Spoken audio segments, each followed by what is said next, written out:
Alright, good morning, afternoon, or evening, everyone. Today I'm going to be featuring the new Tier 9 Research Bureau Cruiser. It's a premium ship. It's the Hector. It's a light cruiser. It's actually a super light cruiser because it has 133mm guns, destroyer guns. Of course, as you know, I'm showing you this review a bit late compared to other people. This is because I am showing you the up-to-date version, the version you can purchase of the Hector. I believe a lot of reviews, I was told, included the version before it got nerfed.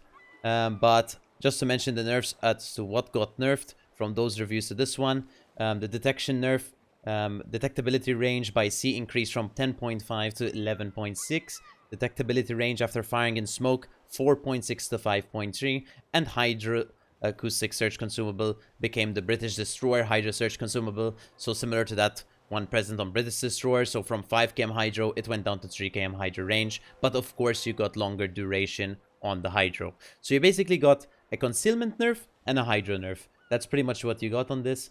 And I must say, it's still okay, I guess, but you can definitely feel the nerf, I would say, of 1 km for sure. And definitely the hydro nerf, and I'll talk about that shortly.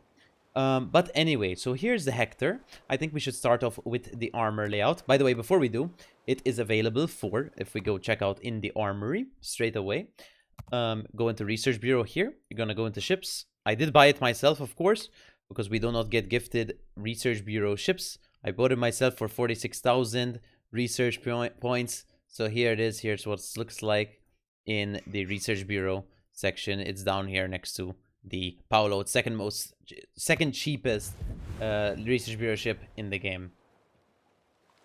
But anyway, let's take a look at the armor layout. We have 16mm nose armor. We have 27mm deck, 27mm deck here, 16mm aft armor, 25 side, 114 side here, 25 side again, and then on the deck over here we have 51mm, but it's under a bunch of superstructure, so you have to keep that in mind. But anyway, let's take a look at the citadel as well. Oops, there you go. It is quite big, and I must say it's pretty easy to get citadeled in this thing, similar to Dalian, except you are very thick, which means if you're full broadside to battleships at close range, they are probably going to end up dev striking you instead of overpenning you like a Dalian, so you have to keep that in mind when you're playing this thing. Do be careful when you're playing against battleships at closer ranges. But that's pretty much it. Of course, 16mm armor means you're just the same armor scheme as Minotaur on the nose, only on the nose specifically, of course, because you have 27-25 here, a bit more tanky. But what can overmatch you at 16 here? 305mm guns such as Stalingrad and over. So anything over or bigger gun caliber than 305 can overmatch your nose, so do be careful about that. And of course, they can overmatch your aft too. Then for the 25mm armor, 380s can overmatch you. 27, you have 406s that can overmatch you, and well, the 51, you're pretty safe there, but as you can see, it's covered by a lot of superstructure, so it's highly unlikely the shell is gonna bounce on one of these sections. It'll probably just go through the superstructure and kind of just smash you anyway, so do be careful in that regard. Anyway, so for my commander build, I'm going to be running Last Stand, Incoming Fire Alert, Consumable Enhancements, Adrenaline Rush, heavy HE and sap shells, superintendent, concealment expert, and inertia fuse high explosives of IFHE. And for equipment, I'm going to be running main battery mod 3, concealment system mod 1, steering gears mod 1, smoke generator mod 1, hydro search mod 1, and main armaments mod 1. Keep in mind, of course, the reason I'm running IFHE on this cruiser is because stock you get 22mm of pen. With IFHE, you're going to get 27mm of pen, which means you can do quite significant damage to same tier cruisers and below, and also tier 7 battleships if you do match into tier 7 matchmaking. But anyway, for the camouflage for the Hector, let's just take a look at it. Here it is. Pretty nice light green camo. I like it quite a lot, actually. For the alternate, we have this one, which is also pretty British, I guess. This is more of the standard British camos we're used to for the main lines, but I must say I prefer the dark green. I think it looks very nice. But apart from that, let's take a look at the ship characteristics. If you want to skip straight to the game, you can go ahead. I'm just going to show the ship characteristics right now, all the HPs and stuff, so I don't have to do it in the game, so we can talk more about the gameplay and stuff in the game. For survivability, we have 34,400 HP, 4% torpedo protection damage reduction. For our main armaments, we have, as I said, 133mm guns, same as Dido, I believe. 5.9 second reload, so not too bad. That's with reload mod, keep in mind. We also have 2000 alpha damage, 2090, that's with the improved HE damage. 5% fire chance, that's because we're taking IFHE. If you don't take IFHE, it's going to go up to 10%, of course, it's going to double. Initial velocity, you have, it's actually going to go to 9%, I believe, because we have a flag, I think. Maybe 11%. No, it's 9%. It'll go up to 9%. The shell travel time isn't that high, to be honest. The arcs are pretty miserable at longer ranges, so they're quite hard to hit the shells, keep in mind. Similar to Dido, but of course you have more range than Dido, so they are quite hard to hit at longer ranges. Torpedoes. You have 4x4 torps. You have quite a lot of torps, 16 torpedoes on the Hector. They do 16.7 thousand damage. You can, of course, buff that with a skill if you so wish. They go 62 knots. Their spotting is 1.3 kilometers. So pretty good torps overall. The reload time is 96 seconds. So pretty playable, to be honest, as well. And you have 4 of them each. Sorry, 8 of them each side. 4 of them on each launcher. 2 launchers per side. Dip charges. You have 5,000 damage dip charges. 8 of them in a charge. You have 2 charges, of course. They're pretty good. The only issue is they're ship-based, which means you have to walk over the submarine, and so far over the 16 games I've played the Hector, I haven't been able to depth charge a submarine just yet. Unfortunate indeed. AA defenses, honestly, overall, since I've played this quite a lot now, it's pretty miserable AA defense-wise. It doesn't really do much, and it doesn't handle itself, especially against super carriers. It really does suffer against a lot of those carriers. Even tier 10 carriers you're gonna suffer against. Maneuverability, 35.7 knots, not the fastest ship, but still pretty decent. It's not a slow ship at least. 760 meter turning radius and 7.2 second rudder shift time, so not too bad. In terms of the concealment, as we talked about, there was a nerf. You have 9.4 kilometer detection, so not too bad. Really truly, just not as good as it was before with the 8.5 kilometer detection. It's 9.4. Keep in mind that's full concealment. For my equipment, I'm going to be running the Hydro. You could run the DFA if you so wish, but I've been running the Hydro and I found it very useful a lot of the time because you're a smoke cruiser. Smoke cruisers love having Hydro because if they get torped, you have the Hydro to compensate for that, so you know if torps are coming for you in the smoke. So we have a DCP standard, we have a standard heal, not a super heal. We have a normal Hydro, a short range Hydro, British Hydro, super long duration because I'm running the Hydro skill and the Commander skill. And I'm also having a really long consumable action time on the smoke, 148 seconds, which is slightly shorter than the reload time of the smoke, which is 152 seconds. So 2.5 minutes on reload of smoke. I am going to be running the Hydro, the smoke flag. I'm not going to be running the Hydro flag because I don't think we need 261 seconds of Hydro. I just don't think we need that. But yeah, that's pretty much the Hector ship characteristics. I think we should go into our game in the Hector. Alright, so this is actually a game I'm taking off my stream because I'm a bit tired. It's pretty late right now, so I don't really want to play another game. I've been playing Hector all day, so I don't really want to play another one, to be honest, right now. But I'm just going to take one I had like literally an hour ago, so I kind of know what's going on. I'm just going to walk you over the ship and etc. and how I play it in the game. But yeah. So this is the Hector, of course, the tier 10 premium light cruiser. But yeah, I think we should skip the start because there's not much that's gonna happen at the start. So yeah. Alright, so we're gonna be starting off by using this random player shimmer smoke screen. And we're just gonna be walking into it and we're just gonna wait. Here we're kind of looking for the GK to farm. Because he is kind of running it down. But apart from that, so this ship, is it hard to play? That's actually one of the things I want to talk about in this video, because I think it's actually quite difficult to play overall. It's taken me quite a while to actually get into it and play it really well. My average is sitting around 110, 115k overall. I've played 17 games in it. All solo, of course. If you're in a div, by the way, this thing can be really strong, but it's quite difficult to play. And why do I say this? Well, it's because of the smoke screen. And this is actually one of the issues I had when I bought Vampire originally. is the smoke screen is different. So if you're not used to these crawling smokes in where you're gonna use it, it's gonna last a really long time, but then the cooldown on the smoke is also a really long time. It's gonna be quite annoying for you. That's something actually I talked about a lot on stream recently, is how much I prefer the Dalian smokes. And Dalian is the fairest comparison you can make to this ship because it's literally the exact same playstyle and everything. It has 130mm guns, which is pretty much the same caliber as this almost. But the smoke screens reload like in 30 seconds instead of 2 minutes and 30 seconds, you know? Or how much is it? No, wait. Yeah. It's actually 2 minutes and 30 seconds on this one, the cooldown on the smoke. Of course, if you have a friendly div mate or just a random player like the Shima who smokes you up randomly at the start, it's super helpful because it kind of gets you started and goes ahead, and then you can start moving forward.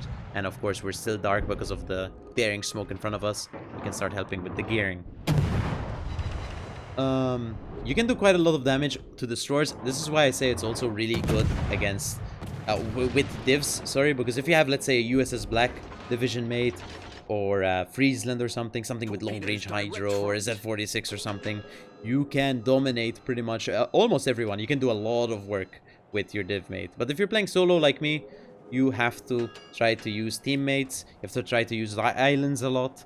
Obviously your standard cruiser gameplay, but this one more so because of that big downtime in the smoke. So the smoke screen, that's pretty much the biggest issue with it, is the fact that the cooldown is so long, right? That's the biggest issue with it. But that's pretty much it overall. I would say the smoke, being able to use it and walk with it and go places, is super nice, because even if you're in a situation where you have to run away, you can full speed away and keep shooting with your back guns only and be hidden behind the smoke. Obviously you won't be inside the smoke, so if anything's outside the smoke and be able to spot you, you can be spotted. But you can also move at 1/4 speed away. So here's a smoke, for example. I'm going to be using it. So I'm going to launch it. Now, don't do this, by the way. Don't try to get spotted straight away, because you could get really smashed in this thing. And you do take a lot of damage in this thing, because even though we saw it's 51mm deck, it has a lot of 25, 27. These things get overmatched easily by a lot of ships in WoWs.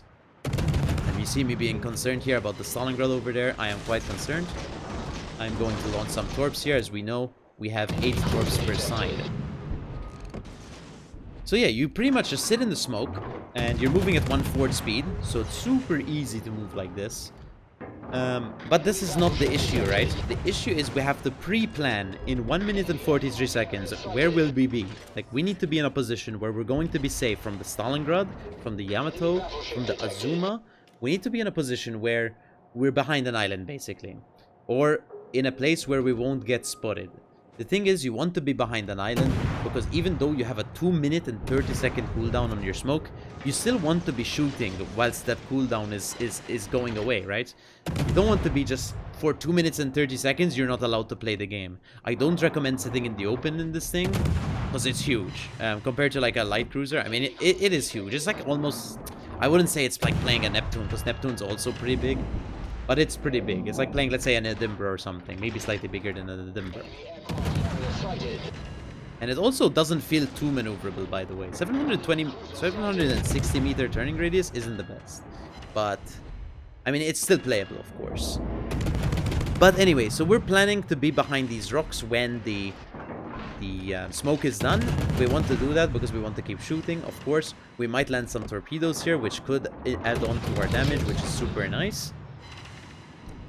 But yeah, the heal, by the way, keep in mind, is a 5.7k HP heal. It's not a super heal like Neptune or something, or Minotaur or things like this. Not a super heal. Now the question you might be wondering is it better than Vampire? Well, tier for tier, no. I don't think it's better than Vampire, actually. I think Vampire is slightly better, maybe. But Vampire is different, right? It's a destroyer, it doesn't have a citadel. It has slightly better torps, but you have way less torps. And the god firepower is also really good. But the Vampire, the thing it has is, obviously it's a destroyer, so it's different. It has long range hydro. By long range, I mean 5 kilometer. So you can pretty much dictate your fights in the caps. This one has more of the 3k hydro, 3km hydro, so you're not that much of a threat in a cap, to be honest. If you're gonna go into the smoke, into the cap, and you're gonna try fight these, keep in mind your smoke shooting range is 5.3 kilometers, whilst your hydro range is 3 kilometers. Before the nerf, it was 4.6 kilometer smoke shooting penalty now, and it was 5 km hydro, so you had 0.4 kilometers of invisibility. Nowadays you don't have that, so don't risk yourself just running into caps and taking damage for no reason or things like this. But here we are farming the Stalingrad, pretty easy overall. Some damage. It's pretty much using these islands. Something to note also, I believe I mentioned this in port, but the arcs are really hard to make use of. Just because the shell travel time is really slow, and of course they're very light shells because they're 133 millimeters. So, yeah. Something of note, also the AA is really bad on this thing, honestly, unless maybe you run the DFA. But playing it so far, it's been pretty miserable, the AA overall. And the depth charges, I've never been able to actually get any depth charge hits on anything. Because, well, there hasn't been a submarine situation yet. Over the 17 games I've played it, I think. 17 games I played it. But yeah, let's skip this part because nothing happens for a bit.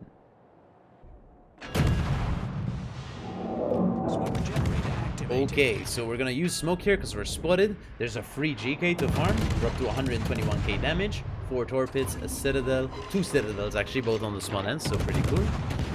And there's an Azuma. So why is it cool to farm Azumas? We have 27 millimeters of pen. This is the reason we take IFHE. Not only to fight Azumas, of course, but we can fight cruisers at tier 9 that have 27 millimeters armor and below, which is the majority, pretty much all of them. And of course, at tier 7, if you do end up getting tier 7 matchmaking, you can actually pen the battleships at that tier. So you can actually get quite a lot of damage in tier 7 matchmaking. This thing kind of dominates tier 7 matchmaking. But yeah, so most of you on stream, if you've been watching me play it, have noted I've been having a really hard time in this ship. It's just been very hard these couple of days to figure it out. But I think after I figured out the smoke screen and how to use it, etc., and how to implement a way where you can use the smoke and then get behind an island and then keep farming behind the island, but then get in the smoke again after that, you have to try to get best of both worlds. Obviously, sometimes you can't shoot, and that's okay because you have to rotate around the map.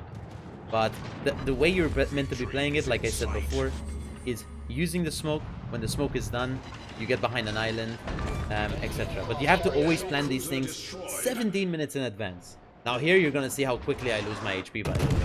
So we're at 28,000 HP. There's a Shimakaze. Now this is my fault here because I keep shooting. I just underestimate that the Patri and the Lion are both gonna switch focus to me here, which is super unfortunate. I just didn't expect it. But then I see the shells coming in. I'm like, oh shit, they are actually shooting me from 19 kilometers. Keep in mind, look at the minimap. There's nothing closer than I am, really and truly. So obviously I'm the prime focus here.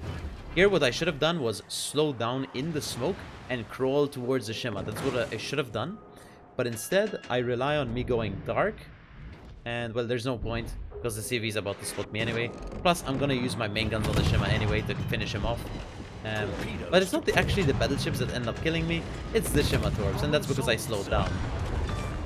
I slowed down, tried to get in the smoke so I can go dark, but sadly I do take the torp, and I end up dying, and that's pretty much the game. So for our damage, we ended up doing 176,000 damage, 405 shell hits, 4 torpedo hits, we got 2 kills, 4 fires, 2 citadels, and a flood. We got Confederate as our achievement. For team score, we ended up doing 2.5k base XP, which is top of the team, so not too bad. Pretty decent overall. For our detailed report, we did 29k on the Azuma, 17k on the Shimakaze, 49k on the Yamato, 37k on the Stalingrad, 14k on the Smolensk, and 13k on the GK. Damage received 44,000, and damage caused to ships 176,000. As you can see, majority HE. We got some torp damage, we got some fires and floodings, and we also got AP damage. But as you can see, the fires, only 4 fires. That's because we're running IFHE, so we're not going to be getting a lot of that that fire damage. Sadly, it is what it is. For credits and XP, we ended up getting 1.1 million credits, 9k XP, 1k free XP, and 79,000 commander XP. That's because I was running some boosters on the commander XP and the credits. Alright, so for my commander build, I have, again, last stand, incoming fire alert, Consumable enhancements, Adrenaline Rush, Heavy HE and Sap Shells, Superintendent, IFHE, and Concealment Expert.